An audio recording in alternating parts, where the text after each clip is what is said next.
कोल्हापूर महानगरपालिका निवडणुकीसाठी आज राजर्षी शाहू आघाडीने आपला जाहीरनामा प्रसिद्ध केला।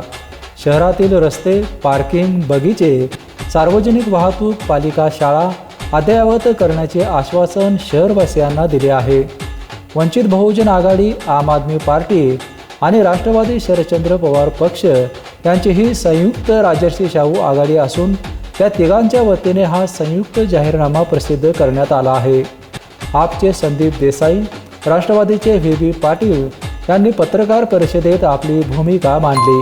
फक्त दोघांचे एकमेकांचे सत्तासाठी भांडणं आणि त्याच्यासाठी कधी सत्ता ताब्यात घेणे आणि कॉर्पोरेशन आणि सगळ्या संस्था ताब्यात घेणे, म्हणजे गोकुळ असू दे, KDC बँक असू दे, असं या सगळ्या सत्तेची ताबा घ्यायचं ह्या दोन आघाडीच्या माध्यमातून होत आहे। आणि त्यांना छेद द्यायचं काम आम्ही काय ते सगळं करू आम्ही करणार, तर ते जर करत नसतील तर त्यांना अडवायचं काम हे ताकद आम्ही एवढी उभा केलेली आहे। त्या ताकदच्या माध्यमातून कोल्हापूरचं सुंदर कोल्हापूर करण्यासाठी जे जे करायला लागेल त्यासाठी आम्ही संघर्ष करणार।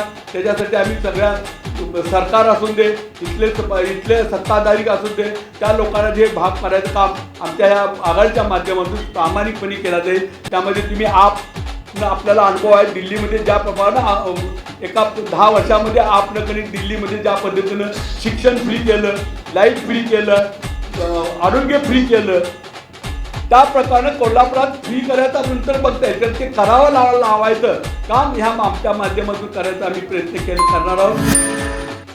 काँग्रेसचा जाहीरनामा घ्या, युतीचा नाही जाहीरनामा घ्या, तर सगळ्यात शेवटी एक पुन्हा वाक्य आहे। आणि काल मी बघितलं ज्यावेळी भाजपचा जाहीरनामा किंवा युतीचा जाहीरनामाचं वाचन चालू होतं आणि जाहीरनामा संपल्यानंतर माननीय मुन्ना साहेबांनी असं सांगितलं की बाबा काँग्रेस जरी सत्तेत आलं तर निधी कुठनं आणणार आहे। मला सांगायचं युतीला की निधी काय तुमच्या घरातनं आलेला नाही आहे, निधी काय तुमचे कारखाने घाण ठेवून आलेला नाही आहे, निधी तुमची शेती घर कर्ज ठेवून आलेला नाही, निधी आमच्या कष्टाचा निधी आहे।